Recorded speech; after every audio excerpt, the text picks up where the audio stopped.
Hey guys, it's Nerd Mom here. It is back to school time. So that means I am amping up, getting ready to officially go back to homeschooling my children or paying them mind or whatever you want to call it. And today I want to talk about the legality of homeschooling in California. Now, I don't know how familiar you all are with it, but I get asked this all the time. And when I say all the time, I mean like in the grocery store. Oh, are your kids sick? No, they're homeschooled.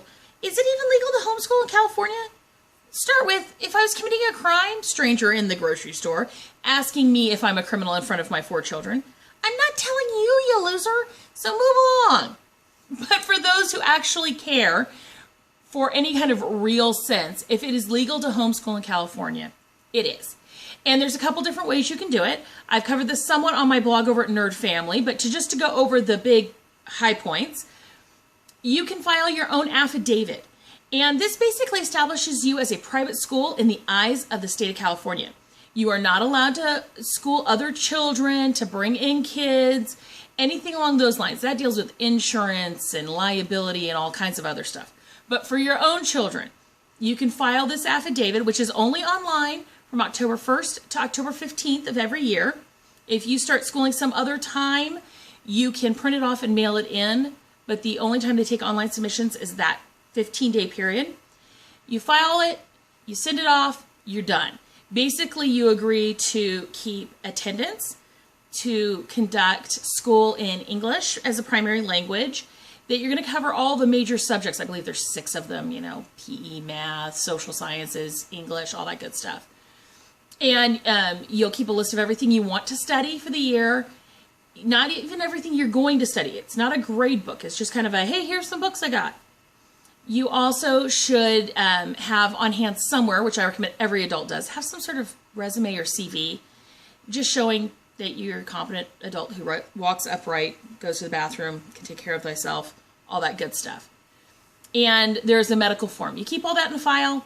That's it. No testing, no turning in school samples, none of that. California is a great state to homeschool in.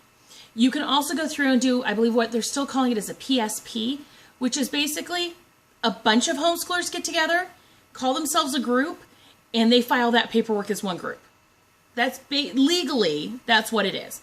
Now, some PSPs also offer classes and other fun things, but the primary basis of a PSP is to file your affidavit, and they will collect your medical records and your attendance records. That's about it. The other option is if you want to do what's considered like a private tutoring situation. So let's say you are a credentialed teacher. You can do a specific type of home tutoring. I'm not sure all the legalities and forms and rigmarole of that. Not my wheelhouse, not something I'm considering doing. And your last option isn't really homeschooling, but many people consider it is. And it is to go through some sort of charter school system. I know our school districts here, some of them have specific independent study programs directly with the school system. And that is basically you stay home, but you still answer to a teacher. And the regularity in which that teacher wants to see you varies.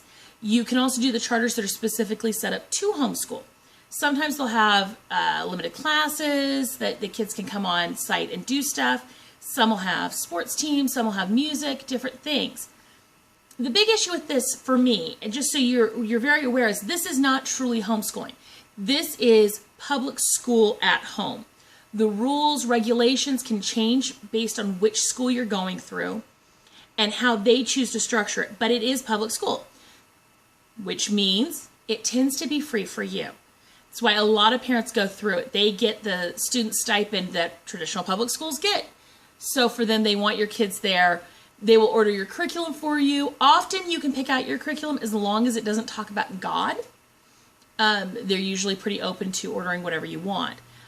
But that is not legally considered any type of homeschooling, private schooling, separate school. That is public school with a special addendum to it. That's basically it. That's all it takes to homeschool in California. You pick a method, you go with it. I do want to speak to something that came up in a conversation today.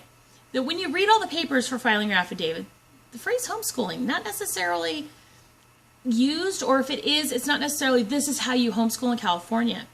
And that leaves some people a little nervous. But there's no reason to be nervous. Not only has this been the acceptable way to homeschool for a very long time and has been accepted for a very long time. In 2008, the appellate court in California specifically said that this was an acceptable way to homeschool when a case came before them.